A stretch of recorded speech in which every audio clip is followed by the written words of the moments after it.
आपने 2 वज़राए जिनसे हैं ख़जाना उनके साथ काम किया है, कैसे वज़ीर हैं ये? सबसे पहले डार साहब के बारे में बताएं, क्योंकि हमने ये सुना है उन्होंने मईशत को उस दौर में संभाला था जब हम ये कह रहे थे कि मुल्क जो है वो डिफ़ॉल्ट होने की तरफ जा रहा है। डार साहब चूंकि वही पॉलिसी करते थे जो कि शहबाज शरीफ साहब चाहते थे उस वक्त, जिसमें वो इस बात को भी मलूज़े खातिर रखते थे कि हमने इंतखाब भी लड़ना है। उस वक्त इल्ज़ाम लगता था कि डार साहब ने डॉलर का रेट रोक के रखा हुआ था। तो उसका बड़ा सिंपल सा एक झटका सा तरीका है पाकिस्तान के अंदर कि आप एक्सचेंज कंपनियों के मालिकों को फोन करो और उनको को मार्केट में डॉलर फेंक दें। जिसके पास जितना डॉलर पड़ा होता है, अगर वो फाइनेंस मिनिस्टर के कहने में आ जाएं तो डॉलर की जैसे सप्लाई बढ़ती है, डॉलर की कीमत नीचे आ जाती है। लेकिन इससे एक चीज़ नहीं होगी कि डॉलर का जब इस तरह रेट गिरेगा तो हमारे मुल्क में इन्फ्लेशन भी तो कम हो रही है, हम उस 5,000 में वो 10,000 के इक्विवेलेंट चीज़ें खरीद सकेंगे। पाकिस्तान में आपको शायद नहीं पता कि कोरोना से लेके अब तक किसी सेक्टर के पास अगर रिकॉर्ड प्रॉफिट्स हैं 200%, 250%, वो पाकिस्तान का बैंकिंग सेक्टर है। मेरे जैसा बंदा तो कैपिटलिज्म के खिलाफ है ना, मैं तो खिलाफ हूँ कैपिटलिज्म। उसमें पैसा एक ही उसमें सर्कल में मूव करता रहता है, नीचे जाता ही नहीं है पैसा। गरीब आदमी गरीब से गरीब तर, अमीर अमीर से अमीर तर होता जाता है। अगर आप कभी बैंकों की बैलेंस शीटें उठा के देखें तो लोग सरमायादारों की बात करते हैं, बैंकों से बड़ा सरमायादार इस मुल्क में कोई नहीं। मुफ्ती इस्माइल साहब काम करने का तरीका डिफरेंट था इनसे थोड़ा सा, वो ज्यादा क्रिटिसाइज करते हैं। उनका पॉइंट ऑफ व्यू है, वो ये कहते हैं कि ये बिल्कुल इनको बजट नहीं बनाना आता। पाकिस्तान में ना अब वजीर खजाना का काम एक ही रह गया, वो क्या है? वो है IMF को डील कर, और जो आपस में डिसएग्रीमेंट है वो बुनियादी तौर पे इसी बात पे है कि आप IMF से क्या बातें तय करते हैं और आप उनको क्या कहते हैं और उनसे क्या वादे करते हैं। यानी कि असद उमर का IMF से कोई ताल्लुक नहीं था, उसने काम भी कभी नहीं किया था। जुबान ज़द-ए-आम ये बात थी कि असद उमर साहब से IMF वाले खुश नहीं थे। अच्छा, आपको पता है कि इस वजह से बहुत सारी टेक्सटाइल इंडस्ट्री छोड़ ही गई है, निकल गई है मुल्क से। जिस इंसान ने 30 साल के लिए एक सोलर की फैक्ट्री लगा ली है, ये सोच के कि मुझे यही रिटर्न या इससे ज्यादा रिटर्न 30 साल आएगा, उस सरकार ने एक लाइन की पॉलिसी लिखी और उसके वो सब सोलर वालों का कारोबार तबाह हो गया। मियां नवाज शरीफ के दौर में लास्ट पे ये बात हुई कि ये IMF को हमारी आखिरी किस्त जाने वाली है, कि अब हम IMF को बाय बाय करने वाले हैं। बाय बाय कर, तो फिर वो बाय बाय क्यों नहीं हुआ, क्या हुआ? देखिए सादा सी बात है भट्ट साहब, अगर आपके एक घर का खर्चा है 100 रुपए, आपकी कमाई 70 रुपए है, ठीक है जी, खर्चा आपका 100 है, बाकी 30 आप कहां से लाएंगे? सादा सी बात है। खान साहब के दौर में कहा गया कि कोरोना के दिनों में पाकिस्तान ने बहुत तरक्की की है। मैं कई लोगों को पर्सनली जानता हूँ, बिजनेसमैनों को, जो बहुत तरक्की कर गए और वो भी 2 नंबरी से।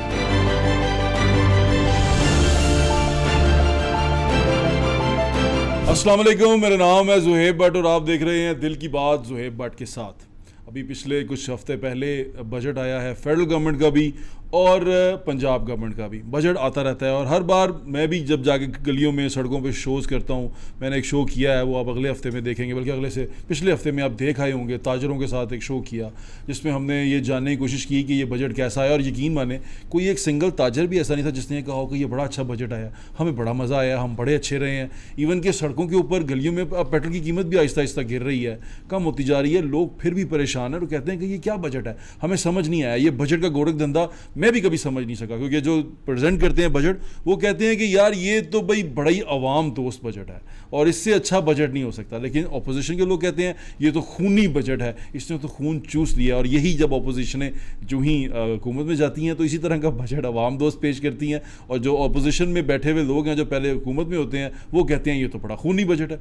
तो ये गोरख धंधा सा बन गया, हमें कभी समझ नहीं आ सका ये क्या प्रॉब्लम क्या है। तो मेरे एक दोस्त हैं, मेरे बड़े प्यारे भाई हैं, उनका नाम है असद भट्ट साहब। मैं आपकी मुलाकात उनसे भी करवाता हूँ, लेकिन मुलाकात करवाने से पहले मैं आपको ये बता दूँ कि ये एक सिविल सर्वेंट हैं, यानी कि अभी अपनी छुट्टियों पे हैं और अपनी PhD मुकम्मल कर रहे हैं इकोनॉमिक्स में, फाइनेंसेस में, और ये तमाम जो बजट का गोरख धंधा है ये वो देखते हैं। और मज़े की बात यह है कि ये अमेरिका में, बॉस्टन में, ये वहाँ पढ़ाते भी हैं और PhD के स्कॉलर भी हैं और फाइनेंस पे काम कर रहे हैं। और इनकी एक और बड़ी ख़ास बात है जिस वजह से मैंने इनको यहाँ बुलाया, इन्होंने 2 वज़राए जो हैं हमारे ख़जाना, उनके साथ 2 बजट पेश किए हैं। उनमें से एक हैं इसहाक डार साहब और एक हैं मुफ्ती इस्माइल साहब, जिनके ये स्टाफ ऑफिसर रहे हैं जब ये अपनी नौकरी कर रहे थे यहाँ पर CSS करने के बाद फाइनेंस डिपार्टमेंट में गए थे। तो ये फाइनेंस डिपार्टमेंट में फाइनेंस मिनिस्टर्स के साथ काम भी कर चुके हैं और ये बजट को बड़े करीब से देख चुके हैं। अब इस सारे तारुफ के बाद असद भट्ट साहब के पास जाते हैं। अस्सलाम वालेकुम भाई। अस्सलाम वालेकुम ज़ुहैब साहब, बहुत शुक्रिया आपका बुलाने का, बहुत शुक्रिया। थैंक यू भाई, आपका आने का बड़ा शुक्रिया। अव्वल तो ये बड़ा रूखा सा एक टॉपिक होता है कि हम फाइनेंसेस पे बात करें, हम इन चीज़ों पे बात करें। आप एक तो कश्मीरी हैं, असद भट्ट आपका नाम है, आप हमारे बड़े प्यारे भाई हैं, तो ये फाइनेंसेस में किधर चले गए आप? वैसे तो मेरा ख्याल है लाहौर के अंदरून शहर जहाँ से आपका भी ताल्लुक है और मेरा हम मल्लेदार भी हैं। मल्लेदार भी हैं तो वहाँ से मेरा ख्याल है शायद इकोनॉमिक्स में पीएचडी शायद मैं पहला या दूसरा आदमी हूँगा जब मैं ख़त्म करूँ हमारे लाहौर में। लेकिन अब अच्छी बात यह है कि लाहौर के अंदरून शहर में भी एक पढ़ाई का कल्चर देखने में आता है। लाहौर में जिस तरह यूनिवर्सिटीज़ आप जानते हैं कि बनी हैं, तो उससे ये हुआ है कि हमारे अंदरून शहर में भी, लाहौर में जो आपका भी मोहल्ला है, हमारा भी इलाका है, वहाँ भी अब मैं यंग लड़के लड़कियों को देखता हूँ पढ़ते हैं। मैं अक्सर आके पाकिस्तान यूनिवर्सिटीज़ में अब जब इंटरेक्ट करता हूँ तो हमारे अंदरून शहर के जो इलाके हैं, पानी वाला तालाब, शेरा वाला गेट, जिन इलाकों से मेरा ताल्लुक है, वहाँ के बहुत सारे यंग लोग अब मुझे मिलते हैं और वो पढ़ रहे हैं, अंडर ग्रेड डिग्रीज कर रहे हैं। मेरी बहन ने भी मास्टर्स इकोनॉमिक्स में ही किया हुआ, तो मैं ये देखता हूँ कि बच्चों को शौक होता है कि इकोनॉमिक्स पढ़ें, फाइनेंसेस पढ़ें, फाइनेंशियल इश्यूज के बारे में जानें। अच्छा, एक बात बताएं, फाइनेंसेस पे जाने की बजाय आपने दो वज़राए जिनसे हैं ख़जाना, उनके साथ काम किया है। एक हैं इसाक डार साहब और एक है मिफ्ताह इस्माइल साहब। कैसे वज़ीर हैं ये? सबसे पहले डार साहब के बारे में बताएं, क्योंकि हमने ये सुना है कि डार साहब एक सियासी आदमी हैं और उन्होंने मईशत को उस दौर में संभाला था जब हम ये कह रहे थे कि मुल्क जो है वो डिफ़ॉल्ट होने की तरफ जा रहा है। अच्छा, डार साहब वैसे तो एक बड़े ब्लेस्ड आदमी या लकी आदमी है, उनका जो सियासी करियर है उसके हवाले से, लेकिन फाइनेंस मिनिस्ट्री का जो उनका रिकॉर्ड है वो अच्छा भी है, उस पर कंट्रोवर्शियल भी है, क्रिटिसिज्म भी होता है। वो डॉलर के रोक के रखा हुआ था, मैं पूछूंगा उसके बारे में, जिसको डारनॉमिक्स कहते हैं, हम उसके बारे में भी बात करते हैं। लेकिन डार साहब के बारे में एक चीज़ जो लोगों ने शायद गौर नहीं की, और मैं लोगों का चाहूँगा कि अटेंशन उसकी तरफ जाए, वो ये है कि जब डार साहब 99 में आए थे तो वो बिल्कुल एटमी धमाके करने के चंद महीने बाद की बात है। ठीक है। और जिस तरह अमेरिका ने इस वक्त ईरान पे सैंक्शंस की हुई हैं या रशिया पे सैंक्शन की, रशिया यूक्रेन जंग के बाद, उन दिनों पाकिस्तान भी ज़ेरे अताब था, हम सैंक्शंस लगी थी, पाबंदियां लगी थी, और उस वक्त साथ साथ ये कर्ज उतारो मुल्क सवारों की स्कीम भी चला रहे थे कि हमने डेट को मुकम्मल ख़त्म, कर्जे को मुकम्मल ख़त्म कर देना। तो पाकिस्तान में 2 या 3, अगर मैं गालिबन गलत नहीं हूँ, फाइनेंस मिनिस्टर चंद महीने के स्पैन में चेंज हुए थे। 99 की बात कर रहे हैं, 99 की बात कर रहा हूँ, यानी बिल्कुल कू से कुछ अर्सा पहले, 6 महीने या साल पहले डार साहब पहली बार फाइनेंस मिनिस्टर बने थे। उससे पिछली गवर्नमेंट में डार साहब बोर्ड ऑफ इन्वेस्टमेंट के चेयरमैन होते थे 90 में, और उसके बाद 97 में इनको जब हुकूमत आई तो कॉमर्स का मिनिस्टर पहले बनाया गया। शुरू में ये फाइनेंस मिनिस्टर नहीं बने, ये लाहौर चैम्बर ऑफ कॉमर्स के प्रेसिडेंट भी रहे हैं। जी बिल्कुल। तो उस वक्त जब इनको फाइनेंस मिनिस्टर पहली दफ़ा नवाज शरीफ साहब ने बनाया, तो उससे पहले जितने दिग्गज फाइनेंस मिनिस्टर थे उनको ट्राई कर लिया गया, और डार साहब ने चूंकि चार्टर्ड अकाउंटेंसी की हुई थी तो इनको फाइनेंस मिनिस्टर बनाया गया। और तब इन्होंने जो भी उस वक्त काम किया वो काम कंट्रोवर्शियल है, नेचुरली उनके क्रिटिक्स भी हैं क्योंकि वो शरीफ फैमिली के क्लोज हैं, लेकिन उस वक्त भी पाकिस्तान की इकॉनमी को डार साहब ने ऐसे वक्त में संभालने के इनको टास्क दिया गया जब इकॉनमी हिचकोले खा रही थी। इसी तरह ही जब ये, मैं 2013 पे भी हम बाद में आ सकते हैं, लेकिन जब ये अब आए 16 महीने की हुकूमत में, जो शहबाज शरीफ की, जिसको हम फर्स्ट शहबाज शरीफ मिनिस्ट्री कहते हैं, 13 वाले का थोड़ा बता दें जी। 13 में ही तो ये था कि बहुत लंबा टेन्योर था, पहली दफा डार साहब को एक लंबा स्ट्रेच मिला है फाइनेंस मिनिस्टर, तकरीबन 4 साल। डॉलर का रेट उन्होंने कहा, उस वक्त इल्जाम लगता था कि डार साहब ने डॉलर का रेट रोक के रखा हुआ था 100 से नीचे। ये बात किसी हद तक दुरुस्त भी है और गलत भी है। देखिए, दुरुस्त इस हवाले से है कि डॉलर का रेट रोका जा सकता है किसी हद तक अगर सेंट्रल बैंक आपके साथ मिल जाए, और सेंट्रल बैंक जितनी मनी एक्सचेंज कंपनियों को कंट्रोल करता है, तो उसका बड़ा सिंपल सा एक झटका सा तरीका है पाकिस्तान के अंदर कि आप एक्सचेंज कंपनियों के मालिकों को फ़ोन करो और उनको को मार्केट में डॉलर फेंक दें। जिसके पास जितना डॉलर पड़ा होता है, अगर वो फाइनेंस मिनिस्टर के कहने में आ जाएं और सेंट्रल बैंक, स्टेट बैंक के कहने में आके मार्केट में डॉलर फ्लोट कर दें, तो डॉलर की जैसे सप्लाई बढ़ती है, डॉलर की कीमत नीचे आ जाती है। और इसी तरीके से ये एक झटका सा तरीका है, लेकिन ये आप फाइनेंस मिनिस्ट्री भट्ट साहब जाएंगे ना, तो वहाँ हर कॉरिडोर में ये बात हो रही होती है कि आज फलानी एक्सचेंज कंपनी ने फ़ोन किया तो उन्हें अन्ना डॉलर बेच देता है, आज फलाने ने अन्ना बेच देता है। और ये एक तरीका है जिससे रुपया मुस्तहकम हो जाता है और डॉलर की कीमत में थोड़ी तनज़ली देखने में आ जाती है। ये माजी में पाकिस्तान में यही तरीका चलता रहा। दूसरा ये था जो इस दफ़ा 16 महीने की हुकूमत में किया गया कि इन्होंने डॉलर की स्मगलिंग बहुत होती है, तो इन्होंने डॉलर की स्मगलिंग को कस्टम अथॉरिटीज़ के साथ बैठ के एक लाहे अमल बनाया कि डॉलर मुल्क से बाहर स्मगल लाओ, क्योंकि आपके पास डॉलर का एक सर्टन ज़ख़ीरा है, उस ज़ख़ीरे में अगर हल्की सी भी कमी आ जाए तो डॉलर की सप्लाई गिर जाती है और डॉलर की कीमत एकदम ऊपर चली जाती है। सादा सी बात है। तो उस पर करना यही था कि हम एक्सचेंज कंपनियां जो खुद भी ज़ख़ीरा करके बैठी होती हैं उनको आप कहो कि वो मार्केट में डॉलर को फ्लोट करें, और दूसरा ये कि मुल्क से बाहर जो डॉलर जा रहा है उसकी हम रोकथाम करें। ये दोनों चीज़ें इस दफ़ा हुई। और 2013 से 17 में डार साहब के ऊपर इल्ज़ाम यही था कि डार साहब ये डॉलर की असल कीमत नहीं है, ये वो कीमत है जो डार साहब ने ज़बरदस्ती एक्सचेंज कंपनियों से डॉलर मार्केट में फेंकवा के ये कीमत डिटरमिन कराई है। ठीक है, ये उन पे इल्ज़ाम था। लेकिन उसका नुकसान होता है मईशत को, एक जिस वजह से ये क्रिटिसिज्म है, मईशत को ये नुकसान होता है कि डॉलर जितना आप अपनी करेंसी को आर्टिफिशियली जितना ओवर वैल्यू करेंगे, इसका मतलब यह है कि बाकी दुनिया से जो लोग आपसे कोई भी चीज़ें आपकी बनाई हुई खरीदते हैं, जैसे लेट से पाकिस्तान से टेक्सटाइल एक्सपोर्ट होता है, तो वो उनको अब महंगी पड़नी शुरू हो जाएगी क्योंकि आपने अपनी करेंसी को महंगा कर दिया और डॉलर को सस्ता। उन्होंने तो आपसे डॉलर में खरीदना है, जब उनको महंगा पड़ेगा तो वो उसको खरीदना कम कर देंगे। यानी एक्सपोर्टर को नुकसान होता है, एक्सपोर्टर को बहुत बड़ा नुकसान होता है। और इसी वजह से फिर क्रिटिसिज्म होता था कि आपने एक तरफ डॉलर तो 100 रुपए का रखा हुआ है जो डार साहब ने उस दौर में 2-3 साल मेंटेन किया, लेकिन at the same time exports उस पीरियड में 13 से 17 नहीं बढ़ी, जो कि नवाज शरीफ साहब की हुकूमत पे सबसे बड़ा क्रिटिसिज्म था। तो एक तरफ ग्रोथ तो आ रही थी इकोनॉमी में, जो ये कोर्ट बार बार करते थे कि देखिए जी जीडीपी कितना ग्रो हो रहा है, लेकिन साथ साथ जो हमारा बैलेंस ऑफ पेमेंट्स जिसको हम कहते हैं, यानी जो हमारे बैरूनी मईशत के मामलात थे, उसमें हमें कमी पेशी देखने में उस दौरान 13 से 17 आ रही थी, जो डार साहब के ऊपर सबसे बड़ा क्रिटिसिज्म। यानी कि एक्सपोर्टर को नुकसान होता है, एक्सपोर्टर को नुकसान होता है। तो एक्सपोर्टर नहीं चाहता कि डॉलर का रेट नीचे आए। नहीं, जैसे फॉर एग्जांपल अभी हम लोग जब यूट्यूब से पैसे कमाते हैं तो जब डॉलर का रेट नीचे आता है तो वो हमारे पैसे भी कम हो जाते हैं। एग्जैक्टली यही मैकेनिज्म है। आपका टेक्सटाइल इंडस्ट्री वाला अगर कोई XYZ ग्रुप पाकिस्तान से बाहर कपड़ा बेच रहा है, हाँ ठीक है, हाँ, तो एक पाकिस्तान से बाहर बैठे एक साहब ने उससे कपड़ा खरीदना है, जिन्होंने पहले वो एक सर्टेन यूनिट $100 में वो खरीदते थे।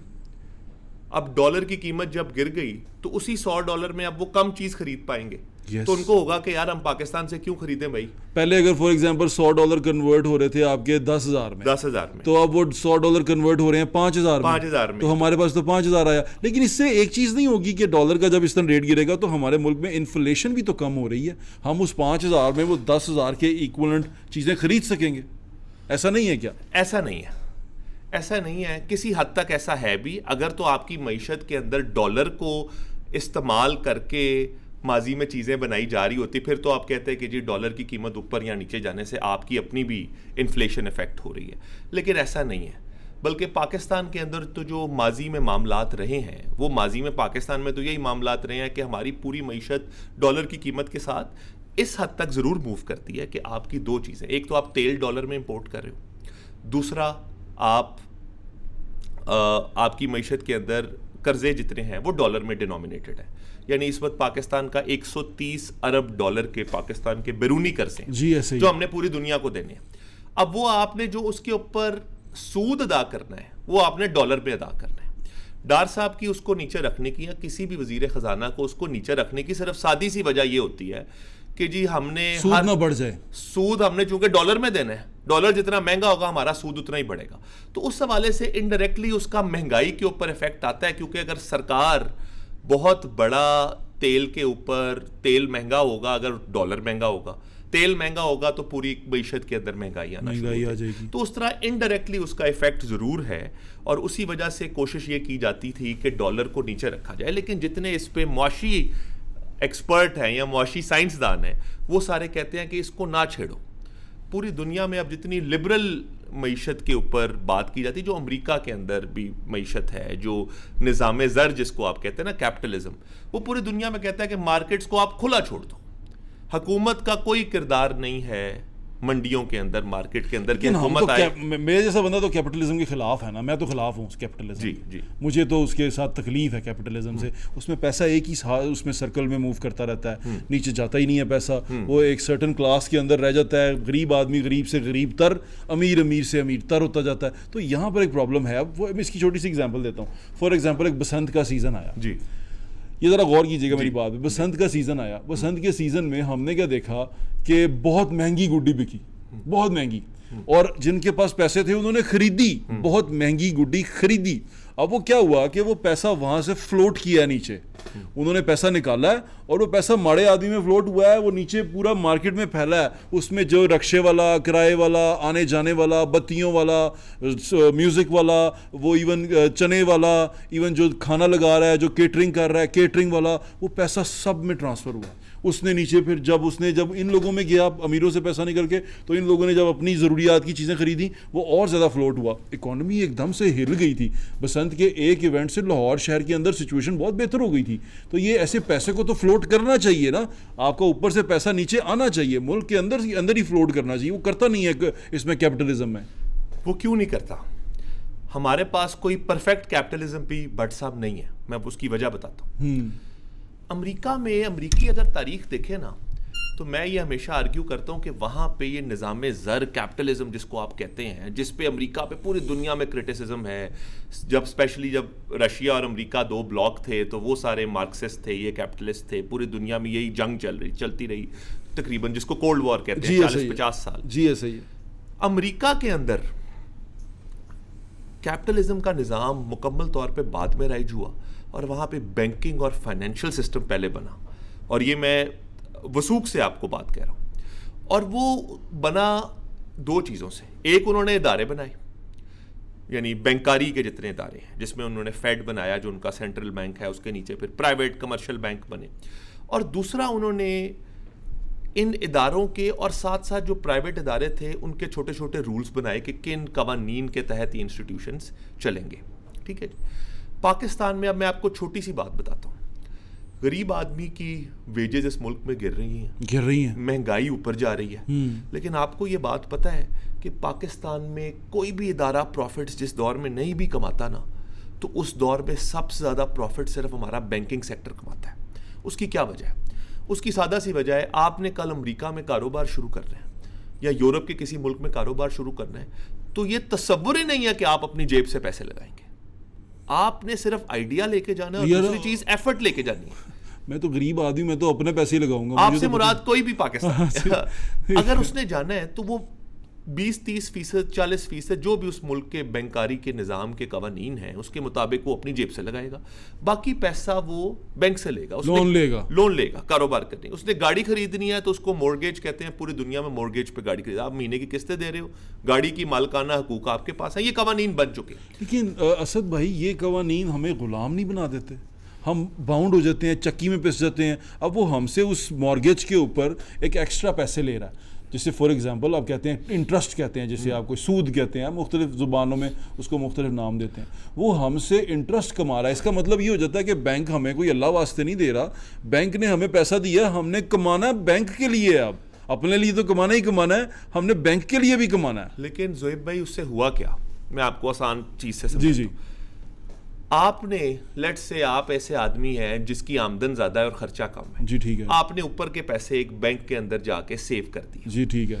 बैंक ने वही पैसा आगे मेरे जैसे एक गरीब आदमी जिसके ज़हन में आइडिया है, वो मेहनत करना चाहता है, वो या घर खरीदना चाहता है, उसकी इस्तात नहीं है, गाड़ी लेना चाहता है, उसकी इस्तात नहीं है, या वो कोई नया सनत लगाना चाहता है, कारोबार करना चाहता है, बैंक ने वही पैसा बआसानी मुझे आगे लैंड कर दिया, मैंने उससे वो सनत लगा ली। ये उस बात का जवाब है जो आप कर रहे थे कि क्या हुआ कि एक अमीर आदमी से एक तो पैसा ट्रांसफ़र हो गया, गरीब आदमी है, और पूरी इकॉनमी में वो कैश फ्लो उस बैंकारी के निज़ाम के थ्रू फैलना शुरू हो गया। अच्छा। यानी कि वो पैसा जो मईशत के अंदर आपकी एग्जिस्ट करता था वो चंद हाथों के अंदर था या किसी बैंक के किसी लॉकर के अंदर पार्क हुआ था, अब वो मईशत के अंदर फैला। आपकी बात दुरुस्त है कि वो आदमी जिसने वो पैसा सेव किया था बैंक के पास, वो भी बैंक से एक सर्टेन इंटरेस्ट ले रहा है। अगर वो बैंक उसको 12% देता है तो बैंक आगे मुझसे 14% चार्ज करता है और 2% अपनी जेब में रख लेता है। बैंक मेरा फायदा ये हुआ कि मैं वो 14% जरूर दे रहा हूँ, लेकिन शायद मैंने आगे जो कारोबार कर रहा हूँ उससे मैं 20% कमा रहा हूँ, तो मैं 6% अपनी जेब में रख के बैंक को 14% दे दूंगा। हुआ क्या कि वो जो तीनों पार्टियां हैं दे आर बेटर ऑफ। वो तीनों पार्टियां इस तरह के प्रॉफिटेबल निज़ाम में पैसे कमा सकती हैं। उसके बरक्स पाकिस्तान में क्या हुआ, ये अहम बात है। पाकिस्तान में आपको शायद नहीं पता कि कोरोना से लेके अब तक किसी सेक्टर के पास अगर रिकॉर्ड प्रॉफिट्स हैं 200%, 250%, वो पाकिस्तान का बैंकिंग सेक्टर है। अगर आप कभी बैंकों की बैलेंस शीटें उठा के देखें तो लोग सरमायादारों की बात करते हैं, बैंकों से बड़ा सरमायादार इस मुल्क में कोई नहीं। उसकी वजह है बैंक अब सिर्फ और सिर्फ एक एंटिटी को लेंड करता है पाकिस्तान में। ये मैं आज बहुत बड़ी बात बता रहा हूं जो कोई मुआशी एक्सपर्ट नहीं बताते। बैंकों की सारे कमर्शियल प्राइवेट बैंकों की सारी लेंडिंग जो है वो सरकार पाकिस्तान को होती है, क्योंकि सरकार पाकिस्तान के ओवर द ईयर्स, अब बजट की बात पे वापस आते हैं कि बजट को पूरा करने के लिए हुकूमत जो कर्जा उठाती है, अब वो एक्सटर्नल बाहर IMF और बाहर के डेट से जो बैरूनी कर्जे हैं उन जितना ही अब तकरीबन हुजम हमारे डोमेस्टिक अंदरूनी कर्जों का हो चुका है, जो कि हम बैंक से लिए, जो हमने बैंकों से सरकार पाकिस्तान ने लिए। बिल्कुल दुरुस्त, ठीक है जी। और उसका रेट भी कोई इतना कम नहीं है कि अच्छा हमें बाहर से कर्जा महंगा मिलता था तो हमने यहां से ले लिया। सिर्फ एक बड़ा फैक्टर है एक्सेस के, यहां से सरकार को आसानी से कर्जा मिल जाता है। बैंकों ने क्या किया कि उन्होंने असद इजाज भट्ट को और ज़ुहैब सलीम भट्ट को लैंड करना बंद कर दिया। क्यों? क्योंकि असद इजाज भट्ट अगर एक छोटा सा कारोबार करता है या ज़ुहैब सलीम भट्ट साहब कोई गाड़ियों का कारोबार करते हैं तो उसमें तो नुकसान हो सकता है। उनको पता है हुकूमत पाकिस्तान डिफॉल्ट भी कर जाए तो कभी ना कभी हमारा कर्जा वापस करेगी, तो एसेट ले लेंगे, उसका कोई एसेट उठा लेंगे। एग्जैक्टली। और हुकूमत के पास इतने ज्यादा एसेट्स हैं तो हुकूमत को लेंड करना कमर्शियल बैंक्स को आसान लगता है। उससे क्या होता है कि वो पैसा निकल के स्टेट बैंक के अकाउंट में चला जाता है कमर्शियल बैंक से। हुकूमत उससे अपने जो उसने एक्सटर्नल कर्जे देने हैं या उसको जो डोमेस्टिक हुकूमत ने खर्चे करने हैं, कोई स्कूल बनाना है, अस्पताल बनाना है, जो डेवलपमेंट के उसके खर्चे हैं, हुकूमत वो खर्चे करती है और उसके ऊपर सूद अदा करती रहती है इन बैंकों को। और बैंकों को बैठे बिठाए डिफॉल्ट उस पर होता कोई नहीं है। 14%। बैंकों के प्रॉफिट्स दिन ब दिन ऊपर जाते जा रहे हैं और जैसे जैसे इकोनॉमी में महंगाई होती है तो IMF आके आपको एक सादा बात कहती है, वो कहती है शरह सूद बढ़ा दो, मॉनेटरी बिल्कुल पॉलिसी चेंज करो, इंटरेस्ट मॉनेटरी पॉलिसी चेंज करो, इंटरेस्ट रेट बढ़ाओ, इन्फ्लेशन कम हो जाएगी। जब इंटरेस्ट रेट बढ़ता है तो सारा पैसा फिर बैंक में आ जाता है, फिर बैंकों में चला जाता है, यानी बाहर इन्वेस्टमेंट ही नहीं होती। आप और मैं पैसा बैंक में जमा कराते हैं, वो हमारा पैसा आगे हुकूमत को दे देते हैं। अच्छा एक बात और ये चल रहा है इसके ऊपर एक बार दोबारा वापस आएंगे। मैं डार साहब पे था, डारनॉमिक्स हम डिस्कस कर रहे थे, तो डार साहब के ऊपर बड़ी क्रिटिसिज्म जो सर करते थे ना, स्पेशली PTI के लोग करते थे, वो कहते थे कि ये ना एक हर चीज़ को मसनूई उन चीज़ों में रखता है। वो मेरे ख्याल से आपने बड़े अच्छे तरीके से एक्सप्लेन कर दिया कि ये क्या करते थे। उसके बाद आए मिफ्ता इस्माइल साहब। मिफ्ता इस्माइल साहब का काम करने का तरीका डिफरेंट था इनसे थोड़ा सा, और अब मिफ्ता इस्माइल साहब क्योंकि निकल के ऑपोजिशन में जा, बल्कि ऑपोजिशन की भी एक अजीब ऑपोजिशन उन्होंने बन गई है, उसमें जा चुके हैं, वो ज़्यादा क्रिटिसाइज करते हैं इनको। उनका पॉइंट ऑफ व्यू है, वो ये कहते हैं कि ये बिल्कुल इनको बजट नहीं बनाना आता, ये बजट बना नहीं सकते, ताकि खुद भी पहले बजट पेश कर चुके हैं। आपको क्या फ़र्क नज़र आता है? हमें वो समझा सकते हैं मिफ्ता इस्माइल साहब की साइंस और लॉजिक? देखें भट्ट साहब, पाकिस्तान में ना अब वजीर खजाना का काम एक ही रह गया, वो क्या है? वो है IMF को डील करना। और जो आपस में डिसएग्रीमेंट है वो बुनियादी तौर पे इसी बात पे है कि आप IMF से क्या बातें तय करते हैं और आप उनको क्या कहते हैं और उनसे क्या वादे करते हैं। वजीर खजाना का एक ही काम है, IMF से डील करना। अब यही रह गया है, ठीक है? तो बजट बनाना और वो सारा कुछ देखना, वो करना। मैं बजट के ऊपर भी आता हूं, लेकिन बजट एक ब्यूरोक्रेटिक एक्सरसाइज है। अच्छा, मुझे पहले मिफ्ता इस्माइल साहब के बारे में। मैं मिफ्ता इस्माइल पे आता हूं और बजट पे भी फिर हम बात करते हैं। मिफ्ता साहब जो हैं वो चूंकि खुद एक कैपिटलिस्ट ज़ेन के आदमी थे, लिबरल आदमी थे, वो ये कहते थे, वही जो अभी हमने थोड़ी देर पहले बात की कि मंडियों को, मार्केट्स के अंदर हुकूमत का कोई काम नहीं है, हुकूमत बिल्कुल पीछे होके बैठ जाए और हुकूमत 3 या 4 की चीज़ें पकड़ ले कि यार ये सरकार पाकिस्तान का काम है।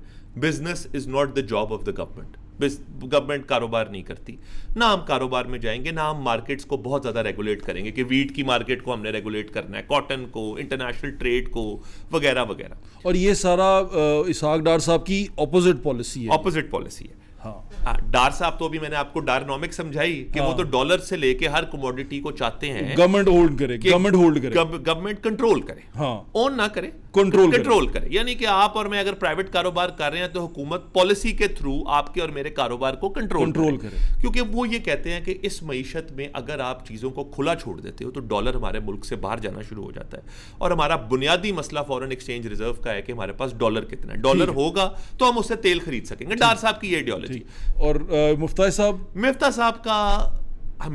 साहब ये कहते थे कि IMF, अब IMF आप ये बात समझिए कि IMF एक ट्रूली कैपिटलिस्ट इदारा है अमेरिका का। वो वही पॉलिसीज पाकिस्तान में लाता है जो बिल्कुल मनोअन अमेरिकी सिस्टम और अमेरिकी इकोनॉमिक स्ट्रक्चर, उनके ढांचे को देख के वो पॉलिसीज बनाई गई, या एक वेस्टर्न वर्ल्ड को देख के बनाई गई। वही पॉलिसीज आईएमएफ पाकिस्तान में प्रपोज करता है। तो मिफ्ता साहब, आपको शायद ये आपकी ऑडियंस के लिए बताता जाऊं कि मिफ्ता साहब ने अमेरिका से खुद भी पीएचडी इकोनॉमिक्स की हुई है, और करने के बाद उनकी पहली नौकरी आईएमएफ में थी। मिफ्ता साहब 1.5 साल आईएमएफ के अपने इकोनॉमिस्ट थे। रियली? 1994 जी बिल्कुल। यानी कि वो भी सियासी वाला हटा दूं उनके नाम के आगे से। तो वो ट्रेंड इकोनॉमिस्ट हैं मिफ्ता साहब। आईएमएफ में उन्होंने काम किया, तो वो आईएमएफ की लैंग्वेज को, आईएमएफ क्या चाहता है वो समझते थे, और वो कहते थे कि बस जो कह रहे हैं वैसे ही कर दो। तो मिफ्ता साहब उनको उतना बड़ा पुशबैक नहीं देते थे आईएमएफ को। डार साहब देते थे।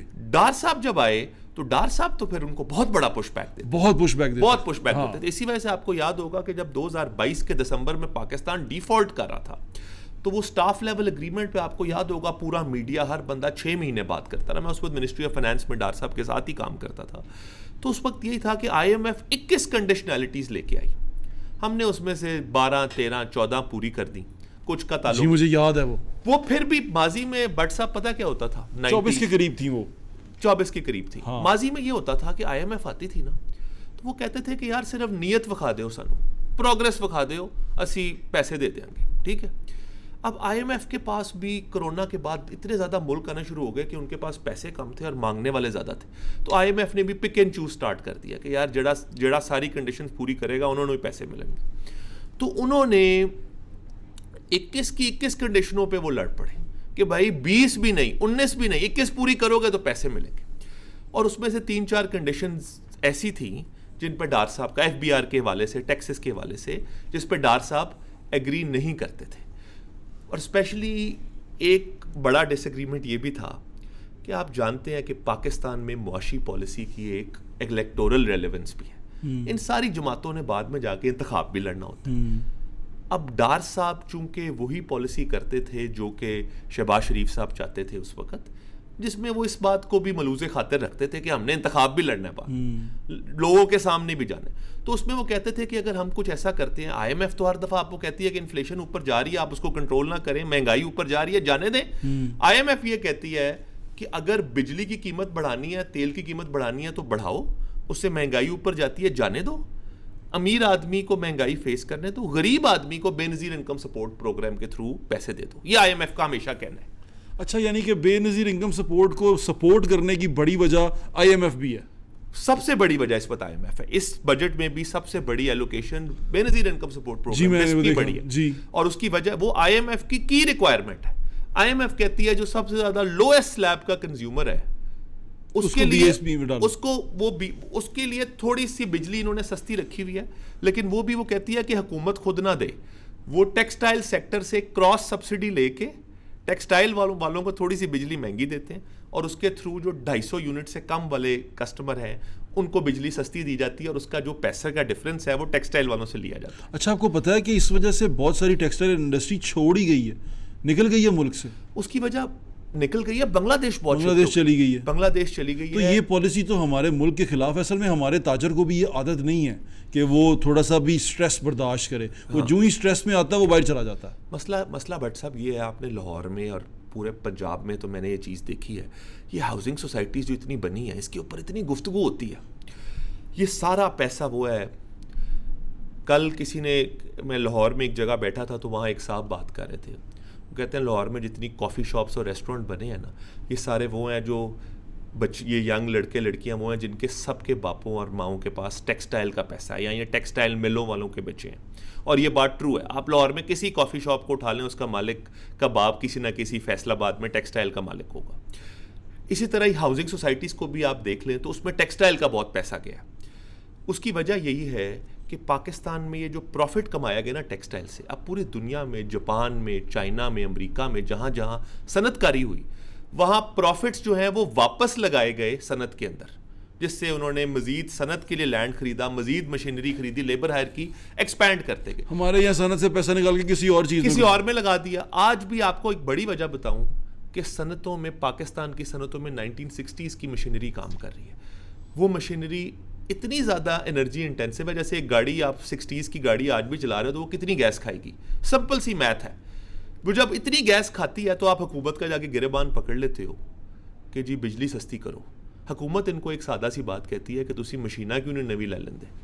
ये एक बहस है जो बहस आम आवाम के सामने नहीं आती। पाकिस्तान के बड़े टेक्सटाइल वालों से मैं बात कर चुका हूँ, वो उनके लिए बहुत पीनट्स हैं वो इन्वेस्टमेंट, वो जान के नहीं करते। लेकिन वो तो बहुत परेशान नज़र आते हैं। वो कहते हैं हमारा कारोबार तबाह कर दिया, बर्बाद हो गए, अब हम यहाँ से छोड़ के कहीं और जा रहे हैं। वो बहुत डिस्टर्ब नज़र आते हैं टेक्सटाइल वाले। देखिए जो उनकी फैसलाबाद में तो उन्होंने इंडस्ट्री बंद कर दी है, बेचारे मजदूर चले गए, हाथ निकल गए वहाँ से। मैं ये नहीं कह रहा कि उनके प्रॉफिट्स डिक्लाइन नहीं हुए, मैसिवली हुए होंगे बिजली महंगी होने से, लेकिन उसका हल क्या है? उसका हल ये था कि वो अपनी कैपेसिटी बढ़ाते, मॉडर्न मशीनरी लाते, थोड़े से पैसे इधर उधर के कारोबारों में डालने की बजाय उसी सनत में वापस री इन्वेस्ट करते, जैसे इंडियन सनतकारों ने किया, जैसे बांग्लादेशी सनतकारों ने किया। वो उन्होंने, जिसको हम सादा जुबान में प्रोडक्टिविटी कहते हैं, पैदावार कहते हैं, वो पैदावार बढ़ाने की कोशिश तभी हो सकती थी अगर वो कैपेसिटी को एनहांस करते। वो डिसहार्ड हो गया ना आपका टेक्सटाइल, ये इंडस्ट्री डिसहार्ड हो गया क्योंकि हाँ ये भी बात अपनी जगह दुरुस्त है कि पाकिस्तान में पॉलिसी की कंसिस्टेंसी नहीं रही।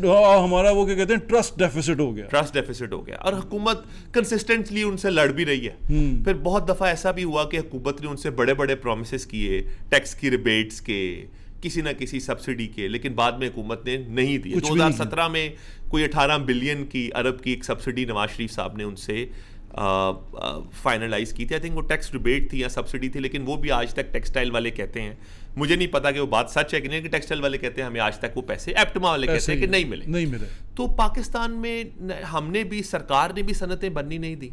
मिफ्ता साहब की जो हम बात कर रहे थे वो यही बात थी ना। मिफ्ता साहब कहते थे कि यही देखें, आपने इंडस्ट्री में बार बार उनके अंदर घुस के नई से नई पॉलिसियां बना के एक डिसरप्शन क्रिएट की उस मार्केट में, जिसमें आज अब इंडस्ट्रियलिस्ट एक फ्री दिमाग के साथ काम नहीं कर सकता। उसको पता है मैं अभी एक नई सनत लगाऊंगा कल। अब जैसे सोलर पे पाकिस्तान में हुआ कि लोगों ने सोलर की सनतें लगा ली, घरों पे सोलर इंस्टॉल कर लिया, हुकूमत ने एकदम पॉलिसी बदल दी। हुकूमत ने आगे कहा कि हम आपको वापस जो आपसे बिजली खरीदते थे वो इतनी कीमत पे खरीदते थे, अब हमने खरीदना छोड़ दिया। अब जिस इंसान ने 30 साल के लिए एक सोलर की फैक्ट्री लगा ली है, ये सोच के कि मुझे यही रिटर्न या इससे ज्यादा रिटर्न 30 साल आएगा, वो सरकार ने एक लाइन की पॉलिसी लिखी और उसके वो सब सोलर वालों का कारोबार तबाह हो गया।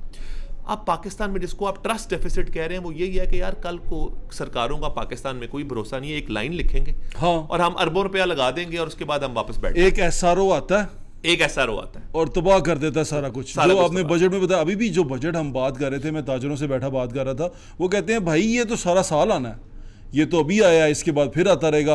अच्छा एक बात बताएं, आपको क्या लगता है कि ये जो हमारे असद उमर साहब थे, आपने उनको करीब से काम करते बिल्कुल देखा जी, आप उनके किसी उसमें रहे हैं? मैंने उनके साथ डायरेक्टली काम नहीं किया, लेकिन मैं उस वक्त हुकूमत में ही था। आप इंडस्ट्री में आप थे, इसी में थे, अपनी फाइनेंस मिनिस्ट्री में थे। वो कैसा काम कर रहे थे? असद उमर साहब जो हैं वो देखिए इसमें दो बातें हैं। एक तो ये है कि फाइनेंस मिनिस्टर का काम है कि वो ब्यूरोक्रेसी को चलाए, जो फाइनेंस मिनिस्ट्री की अपनी ब्यूरोक्रेसी है। एक सेक्रेटरी है, सेक्रेटरी के नीचे एक टीम है जिन्होंने रोजमर्रा के काम करने हैं। जैसे मैंने अभी कहा, मैंने बड़े वसूख से ये बात की कि फाइनेंस मिनिस्टर का रोल अब रिड्यूस होकर एक ही चीज पर है कि उसने IMF को कैसे डील करना है, यानी कि उसने डॉलर कैसे अरेंज करना है बुनियादी तौर पर, अगर मैं आम अल्फाज में बताऊं। और दूसरी चीज़ है बजट बनाना, FBR के मामलात को रोज चलाना कि पूरे मुल्क से टैक्स कलेक्ट करना वगैरह वगैरह। FBR भी चूंकि फाइनेंस मिनिस्ट्री का इदारा है तो वो डायरेक्टली फाइनेंस मिनिस्टर के अंडर ही आता है।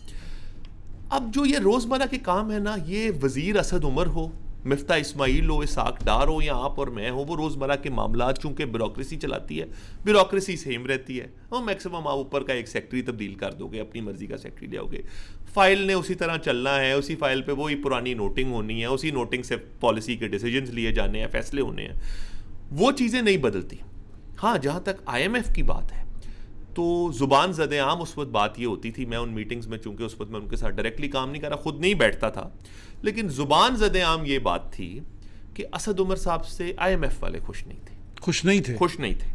और वो खुश ना होने की वजह यह है कि वो IMF की ज़ुबान नहीं समझते थे। देखिए IMF बड़ी टेक्निकल किस्म की मुआशी ज़ुबान में बात करती है। अगर आप पाकिस्तान की मईशत को दिन रात फॉलो नहीं एक तो कर रहे, ना आप वो ज़ुबान समझते हो, ना आप उन लोगों को जानते हो। यानी कि असद उमर का IMF से कोई ताल्लुक नहीं था, उसने काम भी कभी नहीं किया था, ना उन्होंने माजी में कभी काम किया था। वो तो पाकिस्तान में एंग्रो के अंदर काम करते थे, प्राइवेट सेक्टर में काम, उनका मईशत से ताल्लुक नहीं था, वो ट्रेंड मुआशी आदमी नहीं थे।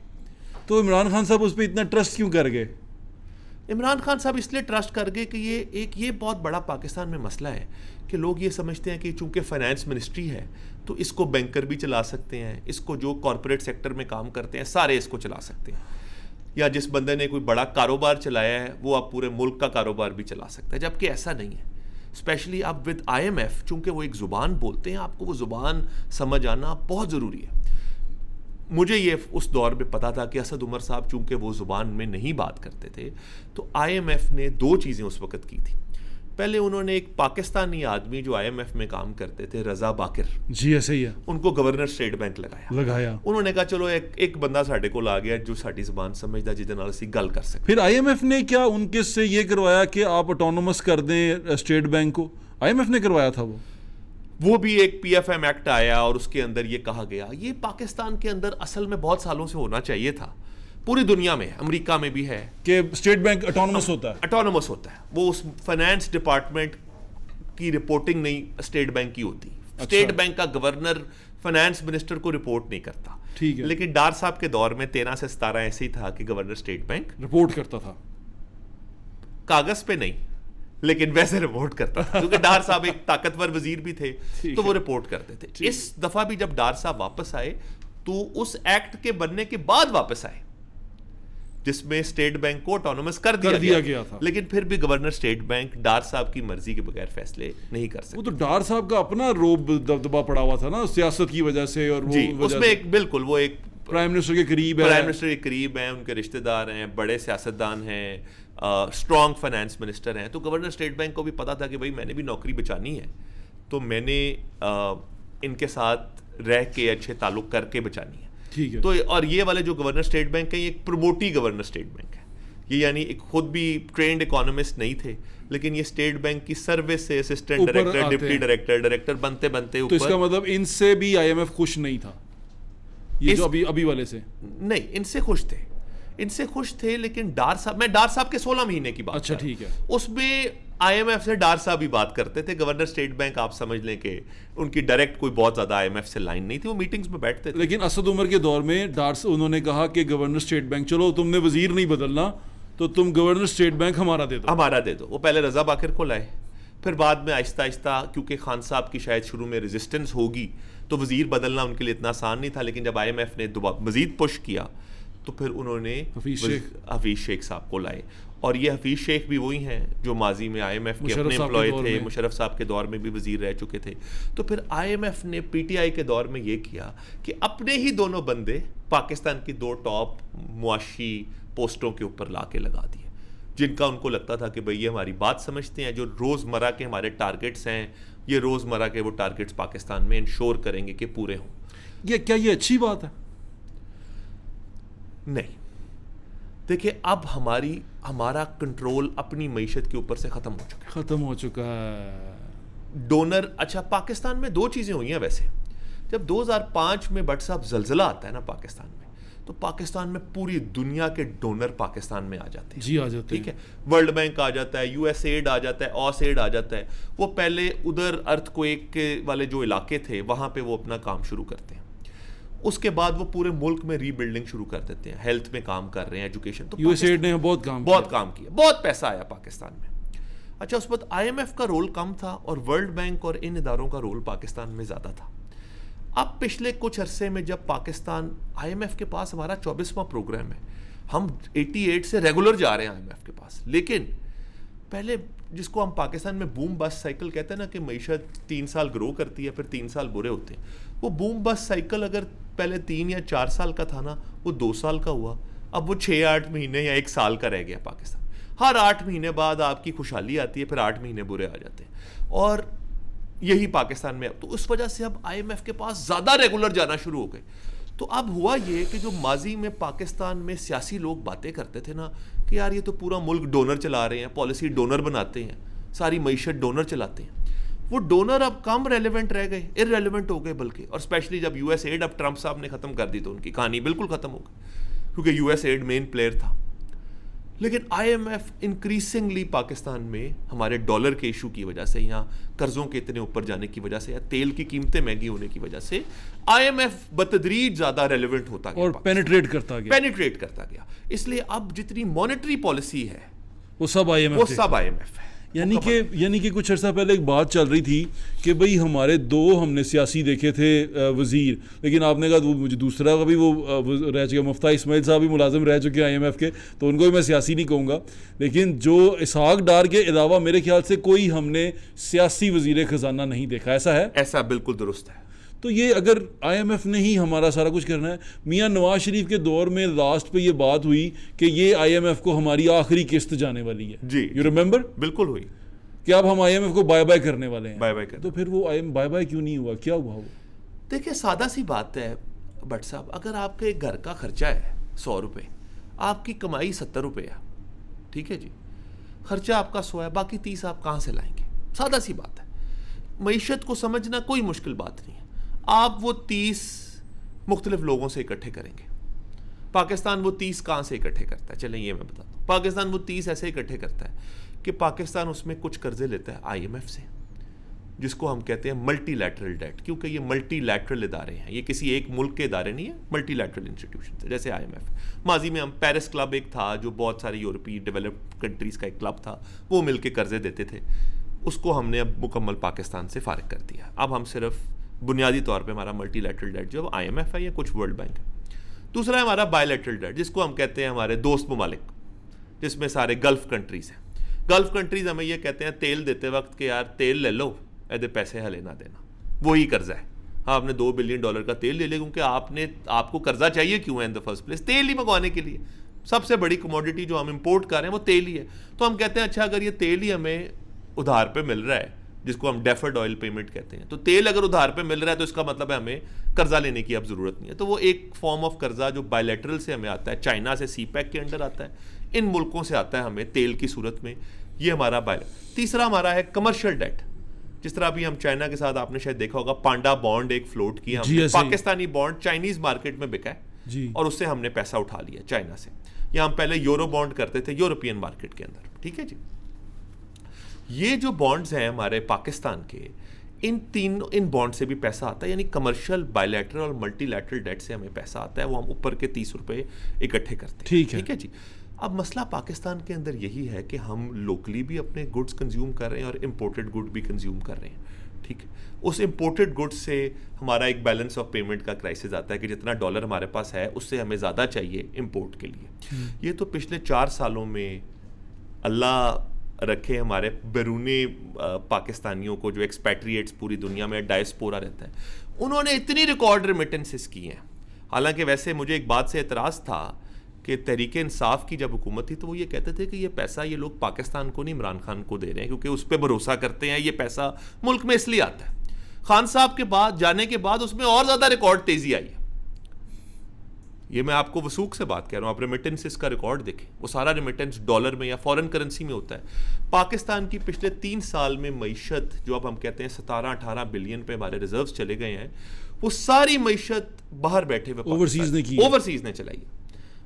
ने चलाई है उसकी। और हालांकि आप एक बात टेक्निकली समझें कि जब रुपये की कदर गिरती है, डॉलर महंगा होता है, तो ओवरसीज ज़्यादा पैसे भेजने चाहिए उनको, ठीक है, क्योंकि उनकी करेंसी तो महंगी हो रही है, वो उनको ज़्यादा यहाँ पे प्रॉपर्टीज़ खरीदनी चाहिए। इसके बरक्स भी कहा जाता है कि भाई अगर किसी इंसान ने अपने घर 2 लाख भेजना था तो वो पहले $700 भेजता था, अब वही 2 लाख जो है वो 600 में आगे फर्ज करो, ठीक है, तो अब वो डॉलर की टर्म्स में तो कम पैसे भेजेगा। दोनों बातें इसके बारे में की जा सकती हैं, बट इन आइदर केस पिछले 3-4 सालों में रेमिटेंसेस के अंदर रिकॉर्ड ग्रोथ है। अब कुछ लोग कहते हैं कि वो डॉलर स्टेबल हुआ है 280 के अराउंड, उस वजह से वो पैसा लोग भेज रहे हैं।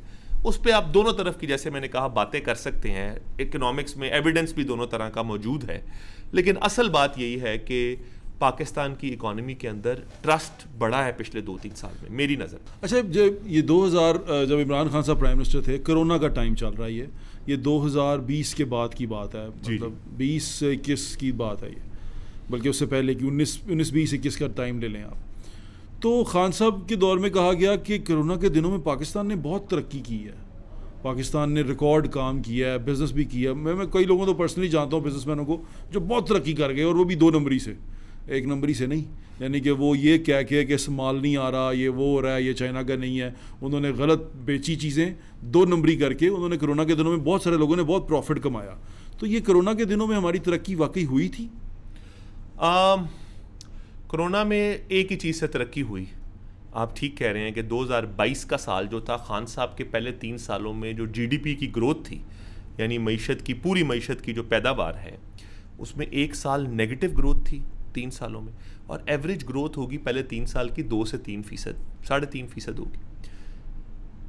एकदम वो जंप कर गई 2022 में 6% पे। हाँ, और आपको याद होगा कि बड़ी मुल्क में बातें हुई कि इन्होंने नंबर्स को फज किया पीटीआई, बिल्कुल ऐसे ही कहा जाता था, क्योंकि ऐसा कुछ मुल्क में हो नहीं रहा था। आईएमएफ इनको खर्चे नहीं करने दे रही थी, ना हुकूमत को नई सड़कें बनाने दे रही थी, ना नए पुल बनाने दे रही थी, ना स्कूल कॉलेज बनाने दे रही थी। जिस चीज़ों से इकॉनमी में ग्रोथ आती है, हुकूमत डेवलपमेंट पे खर्चती है।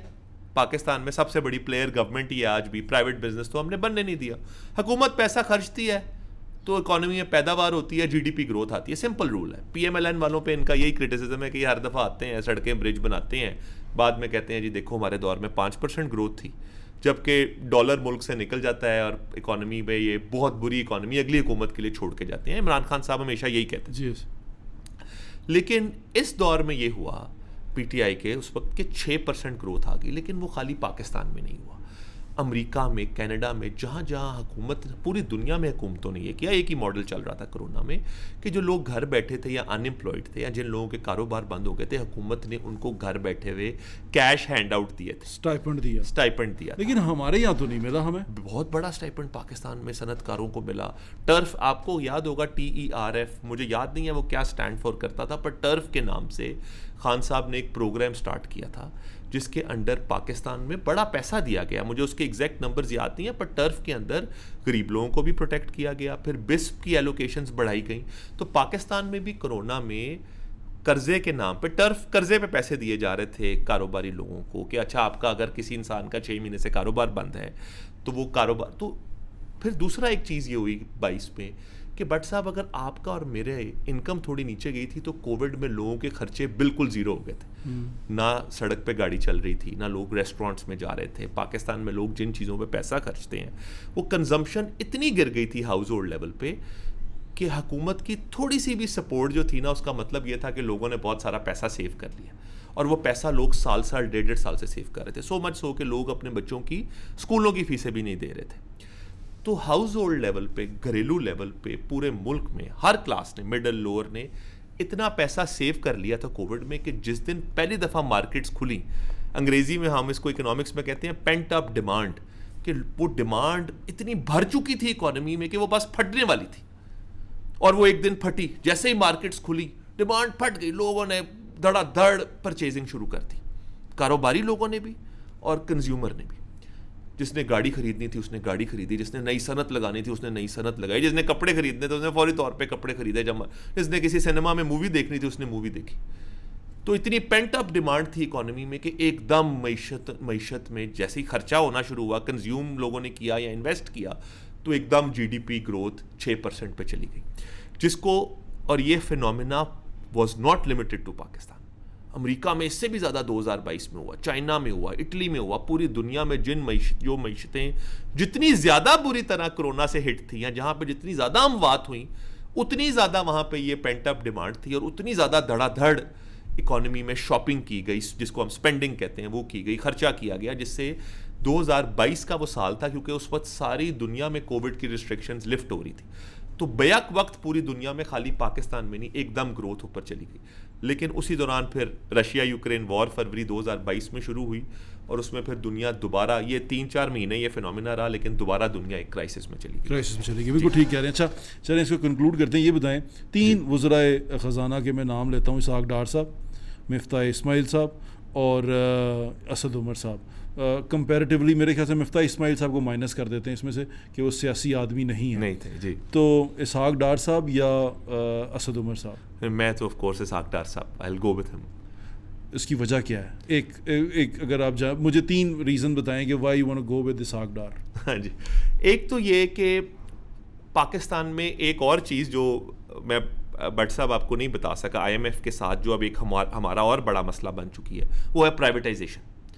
और प्राइवेटाइजेशन का ताल्लुक मुआशी समझ बूझ से कम है, जैसे पीआईए के भी प्राइवेटाइजेशन हुई, और उसका ताल्लुक अकाउंटिंग समझने से ज़्यादा, यानी वो एक चार्टर्ड अकाउंटेंट का ज़्यादा काम है बनिस्बत एक मुआशी एक्सपर्ट के, क्योंकि उसमें आपने जब एक इदारा बेचना है ना तो आप उसकी बैलेंस शीटों को देखते हो, उसकी प्रॉफिट एंड लॉस स्टेटमेंट को देखते हो, आप ये देखते हो कि इस इदारे के पास असासे कितने हैं और इसके ऊपर लाइबिलिटियाँ या कर्जे कितने हैं, और उस हिसाब से आप किसी बंदे को कहते हो कि भाई इसके असासे इतने के हैं, हम आपसे इतने पैसों में इसको बेच सकते हैं। डार साहब चूँकि इकोनॉमिस्ट तो नहीं है लेकिन वो एक चार्टर्ड अकाउंटेंट है, वो प्राइवेटाइजेशन में मैंने उनके साथ जितनी मीटिंग्स की वो उस काम को बहुत अच्छा समझते हैं। तो एटलीस्ट एक एस्पेक्ट है फाइनेंस मिनिस्टर की नौकरी का जिसपे वो ट्रेंड है, जो कि असद उमर नहीं है।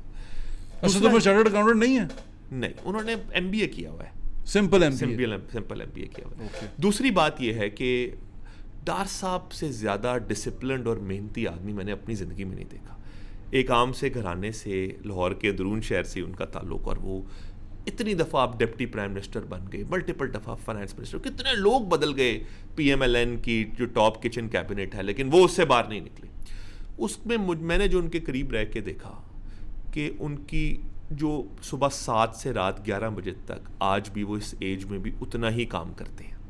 तो एक वर्कहोलिक हैं, बहुत ज़्यादा मेहनत से काम करते हैं। तो ये मैंने वैसे असद उमर को इतना करीब से नहीं देखा, शायद वो भी मेहनत करते होंगे आई एम श्योर, लेकिन वो तो कहते थे मैं सुबह उठता था, गाना सुनते थे वो, और वो ब्रश करते हुए वो गाना से उसे जोश आता था। फिर वो जब उन्होंने कहा है ये अपने मुंह से, हाँ, ये बातें उन्होंने कही हैं, तो मैं बड़े सीरियसली इस बात को कर रहा हूँ कि उन्होंने कहा कि मैं जोश आता है, मैं वो गाना कोई सुनता हूँ, पता नहीं क्या किस किस्म का गाना था। उनकी ज़रा एक देखिए, एक कॉर्पोरेट आदमी की आउटलुक फ़र्क है, और सरकार या ब्यूरोक्रेसी जो एक जिस तरह का इंसान डिमांड करती है ना, जो उधर के लिए एक आपको स्ट्रीट स्मार्टनेस भी चाहिए, एक दलेरी भी चाहिए, लोगों से डील करना भी, यानी एक आपको एक सियासी तौर पे भी ट्रेंड भी होना है, सियासी तौर पे मुस्तहकम भी होना है। मिफ्ता साहब सियासी तौर पे ट्रेंड थे, लेकिन सियासी तौर पे उनके कदम ज़मीन पे उतने ज़्यादा नहीं थे जितने डार साहब के थे, तो इसलिए ज़्यादा लंबा उसकी जॉब में सर्वाइव नहीं कर सके। लेकिन मिफ्ता इस्माइल के नाकाम होने की वजह क्या थी? यही वाली, मुझे ऐसा हमें उस पर ऐसा लगता था कि मिफ्ता साहब आईएमएफ से जो बात करते हैं, हालांकि उनके दौर में धड़ाधड़ आईएमएफ प्रोग्राम हो रहे थे, क्योंकि वो आईएमएफ की बातें मानते थे, उनका अपना नज़रिया वही था जो आईएमएफ का नज़रिया था। लेकिन वो शायद उस नज़रिए पे, चूंकि आईएमएफ का जो नज़रिया है, पहली बात कि तेल की कीमतें बढ़ा दो तो उससे आपका वोट बैंक तो तबाह हो गया, तो उस पर जब वो सियासी हुकूमत को, प्राइम मिनिस्टर ऑफिस जाते थे शहबाज शरीफ साहब को या बाकी कैबिनेट मेंबर को, जो सारे कह रहे होते थे कि हमारे हल्के तो ख़राब हो गए, तबाह हो गए, इतनी महंगाई हो गई, तो मिफ्ता साहब उनको ये बात पे कन्विंस शायद नहीं कर पाते थे कि ठीक है, हमें ये 2 साल मुश्किल गुजरेंगे, लेकिन हम इस मईशत को अगले 30 साल के लिए पटरी पे डाल देंगे। ठीक है। डार साहब ये कहते हैं कि भाई ये 2 साल भी हम मुश्किल क्यों गुजारें, और शायद अगले 30 साल भी हम पटरी पे नहीं डलेंगे, ये 2 साल भी मुश्किल गुजारें, तो इसलिए जिस पाथ पे इकोनॉमी चल रही है इसी पे चलाते रहो। ठीक है, वो चाहते हैं कि कोई क्या कहते हैं ना, डंग टपाऊ काम करते रहो, चीज़ें आहिस्ता आहिस्ता तोड़ते रहो जी। ये चाहते हैं, बिल्कुल। अच्छा, ये बताएं कि मैं बड़ा हैरान हूँ इस बात पे कि BISP, हम तो सोचते थे कि बेनज़ीर इनकम सपोर्ट प्रोग्राम सिर्फ इसलिए किया जाता है कि उसमें हम, क्योंकि अभी हैरान थे ना, 800 तकरीबन कितना अरब रुपया डाला इन्होंने इसके अंदर, तो हम इस बात पे हैरान थे कि इतना बड़ा बजट BISP में डालने की वजह क्या है। तो अब आपने बड़ा मुझे क्लियर कर दिया, मेरे ख्याल से सुनने वाले भी क्लियर हो गए होंगे कि IMF चाहता है कि ये बजट आए, ये बजट, ये इसको BISP को सपोर्ट किया जाए। बिल्कुल, उसकी जी। और दूसरी चीज़ ये भी चाहता है कि जिस तरह बिजली है वो 250 यूनिट या 200 यूनिट वालों को इतने की मिले, और आगे जो बढ़ने वाले यूनिट है उनको इतने की मिले। ये IMF की डिमांड है जी। ये कोई सियासी हुकूमत की हमारे लिए रिलीफ लाने का प्रोजेक्ट नहीं है, ये IMF ये चाहता है कि ये हो, ऐसा ही है। लेकिन इसमें सियासी अमल दखल भी है। सियासी अमल दखल ये है कि IMF जब इनको कहता है कि पेट्रोलियम की लेवी बढ़ाओ, जिससे तेल की कीमत ने तो महंगा होना है, तो हर दफ़ा हुकूमत उसको ये कहती है कि भाई हम कैसे कर दें, हमारा तो वोट बैंक तबाह हो जाएगा, गरीब आदमी पहले ही पैसा हुआ है। तो IMF उनको उसके जवाब में हमेशा ये कहती है कि आप गरीब आदमी की फ़िक्र ना करें। क्यों? उसकी वजह है, वो ये कहता है कि तेल, बट साहब सबसे ज़्यादा ठीक है, उसके इनडायरेक्ट इफेक्ट पूरी मईशत पे होते हैं, लेकिन डायरेक्टली तेल कौन ज़्यादा इस्तेमाल करता है? वो इंसान जिसके पास गाड़ी है, और वो इंसान जिसके पास ज़्यादा बड़ी गाड़ी है। नहीं, वो ये बात समझने से कासिर है ना कि हम जो रोटी खा रहे हैं वो भी तेल की कीमतों पे उसकी रोटी की कीमत उसी का जवाब है ना। वो ये कहते हैं कि जो पाकिस्तान में इतना बड़ा डिफरेंस है अमीर गरीब में, कि अमीर आदमी को रोटी की कीमत 2 रुपये ऊपर जाने से या 5 रुपये ऊपर जाने से फ़र्क नहीं पड़ेगा। आपने गरीब को प्रोटेक्ट करना है ना, तो उसको आप पेट्रोलियम की लेवी कम करने से प्रोटेक्ट ना करो, उसके ऊपर जो इनडायरेक्टली रोटी या कपड़ा मकान महंगा होता है वो आप बिस्प की एलोकेशन बतदरीज इतनी बढ़ा दो, क्योंकि बिस्प, वो कहते हैं कि बिस्प टारगेटेड सब्सिडी है, वो सिर्फ उसी को जा रही है जिसको ज़रूरत है। जब आप पेट्रोलियम लेवी को ख़त्म करते हो तो फिर उसका ज़्यादा फ़ायदा अमीर लोग उठा लेते हैं, हालांकि कर तो आप गरीब आदमी के लिए रहे हो। तो वो कहते हैं उसकी जगह पर हम वो वाली चीज़ क्यों ना दें जो टारगेटेड है, जो डायरेक्ट गरीब के हाथ में पैसा जाता है। तो ये कहते हैं सस्ते तेल की बजाय जितना रोटी कपड़ा मकान गरीब का महंगा हुआ है वो पैसे उसको बिस्प के थ्रू पूरे कर दो। ये IMF की आइडियोलॉजी। बिल्कुल ठीक है। मैं तो बड़ा हैरान हूँ ये सारी चीज़ें जान के ना। आज मेरे भी बहुत सारे वो क्या कहते हैं कॉन्सेप्ट क्लियर हुए। मैं तो बड़ा अजीबो गरीब सिचुएशन में फंसा हुआ था। मैं कभी बैंक इसका गोरख धंधा समझ नहीं पाया। अब यानी कि एट द बॉटम हमारी जो आज की है उसकी बॉटम लाइन ये है कि जो हमारा फाइनेंस मिनिस्टर है वो असल में IMF का है, क्योंकि IMF ने हमें बहुत ज़्यादा पैसा दे दिया। जाते जाते एक और चीज़ भी बता दें, ये बड़ी अहम है। खर्चे आपने कहा हमारे ज़्यादा हैं, क्या खर्चा करती है गवर्नमेंट, आप बताएं मुझे, आप तो फाइनेंस डिपार्टमेंट में रह चुके हैं। बट साहब एक तो बात यह है कि ये गुफ्तगू हम किसी और दिन भी कर सकते हैं कि जो इशरत हुसैन साहब बात करते हैं, ये खर्चा ऐसे कम नहीं होगा कि कल आपको मैं वज़ीर आज़म बना दूँ, और जिस तरह इमरान खान साहब भी कहते थे मैं वज़ीर आज़म हाउस से लोगों को निकाल दूंगा, गवर्नर हाउसेस को लाइब्रेरीज बना दूंगा। जब वो हुकूमत में आए तो उनको पता चला कि ये सब चीज़ें किसी ना किसी कवानीन से प्रोटेक्टेड है। आप ऐसे ही आके नहीं बदल सकते। उसको बदलने का एक ही सादा तरीका है, सरकार का जो नॉन डेवलपमेंट एक्सपेंडिचर है। मैं एक मिसाल छोटी सी देता हूं। एक इंसान 30 साल के लिए नौकरी पे हायर हो गया और आपने उसके ऑफर लेटर में लिख दिया कि भाई इसकी नौकरी पेंशनेबल है, तो आपने तो अपने अगले 50 साल के लिए 30 साल वो नौकरी करेगा, उसके बाद 20 साल आप जब तक वो जिंदा रहेगा उसको पेंशन दोगे। अब इस तरह के लाखों एम्प्लॉयज़ हैं पूरे मुल्क में, उसको with stroke of a pen खर्चा कम करने के नाम पे मैं उन सब लोगों को फारिग नहीं कर सकता। अब आज अगर सिविल सर्विस में मैं एक असिस्टेंट कमिश्नर हूँ और मेरे पास 5 लोगों का स्टाफ है, तो आप उस असिस्टेंट कमिश्नर पे तो सवाल उठाएंगे कि ओए तू 5 लोगों को साथ लेके क्यों फिर रहा है। लेकिन सरकार या कोई सेक्रेटरी अपनी मर्जी से उन 5 लोगों को नहीं निकाल सकता, क्योंकि वो उस असिस्टेंट कमिश्नर का पर्सनल स्टाफ नहीं है। वो भी सरकार पाकिस्तान के उतने ही एम्प्लॉई हैं जितना वो असिस्टेंट कमिश्नर है। वो पहले दिन अदालत जाएंगे, रिलीफ लाएंगे, अगले 50 साल आपको इन एनी केस उनको पेंशन देनी है। अब मसला ये है कि आपको सिविल सर्विस रिफॉर्म करना है और पेंशन रिफॉर्म करना है। पाकिस्तान में बतदरीज हुकूमतों का फेलियर है कि वो पेंशन को रिफॉर्म नहीं कर सके। आज भी एज वी स्पीक जो नया बंदा CSS करके आता है, PMS करके आता है, सरकार में हायर हो रहा है, उससे आप पेंशन का वादा करते जा रहे हैं, उसकी नौकरी पेंशन प्रोटेक्टेड है। अब आपने अगले 50 साल के लिए वो खर्चा अपने गले में डाल लिया, कोई भी वजीर आजम आके उसको अनडू नहीं कर सकता। और ये ब्यूरोक्रेट मेरे ख्याल से खुद भी ये होने नहीं देंगे, खुद भी वो देखिए, ये तो पूरी इकोनॉमी हमारी रेंट सीकिंग से भरी हुई है। सब पॉलिटिशियंस, ब्यूरोक्रेट्स, हर बंदा इस मईशत में रेंट सीकर है। एक आड़ती भी रेंट सीकर है। मैंने शुरू में बताया कि बैंक्स कैसे रेंट सीकिंग करते हैं, पूरी इकोनॉमी। और रेंट सीकिंग मईशत में हम किस बात को कहते हैं कि जिस इंसान का उस सर्विस या उस गुड की पैदावार से डायरेक्टली ताल्लुक नहीं है, पर वो फिर भी बीच में हिस्सेदार है, वो फिर भी हिस्सेदार है। हम इसे विचोला कहते हैं, मिडलमैन, इंटरमीडियरी, मिडलमैन। सरकार सबसे बड़ा विचोला इस इकोनॉमी में खुद है, क्योंकि सरकार कुछ किए बगैर गवर्नमेंट तो कुछ प्रोड्यूस नहीं करती। गवर्नमेंट कोई सनत तो नहीं है, लेकिन गवर्नमेंट आपसे, मेरे से, हर एक से छोटी छोटी फीस, परमिट्स, लाइसेंसेस के नाम पे पैसा इकट्ठा करती है, और वो सर्विसेज हमें मिलती तो कभी नहीं है। ठीक है, तो वो रेंट सीकिंग है। इसी तरह ही आड़ती जो है वो फार्मर का गला घोट दिया उसने पूरे मुल्क में, आज तक उसको कोई कंट्रोल नहीं कर सका, वो रेंट सीकर है। बैंक्स ने पूरे मुल्क में मईशत का, कारोबारी आदमी का गला घोट दिया, क्योंकि वो इंटरेस्ट रेट इतना बड़ा है, बैंक के अपने प्रॉफिट्स ऊपर जा रहे हैं। आपको और मुझे जो बैंक का असल काम था कि उसने कर्जे आगे हमें देने थे, वो देता ही नहीं है। हम आज आप जाएंगे तो बैंक कहेगा पहले अपनी गाड़ी घर रखवाओ तो मैं कर्जा दूंगा, कोलैटरल के बगैर कर्जा नहीं है। बैंक्स भी रेंट सीकर है। अब ये पूरी मईशत में रेंट सीकरों ने इतना तगड़े तरीके से इस इकोनॉमी के ढांचे को अपने हाथ में कंट्रोल कर लिया है कि जब तक आप बहुत पेन्स टेकिंग किस्म के, मुश्किल किस्म के रिफॉर्म नहीं करोगे, इकोनॉमी उससे बाहर नहीं आएगी। आप फाइनेंस मिनिस्टर बदलते रहो, वजीर आजम बदलते रहो, इन क्लचेस से आपको इकोनॉमी को निकालना, खर्चे कम करने ही पड़ेंगे और उसके लिए रिफॉर्म चाहिए। वो यानी कि आप उनसे कह रहे हैं खर्चे कम करो, खर्चे कम करने से मुराद ये हो गया कि जिनसे आप कह रहे हैं खर्चे कम करो, असल में एक्स्ट्रा खर्चे तो वो खुद हैं।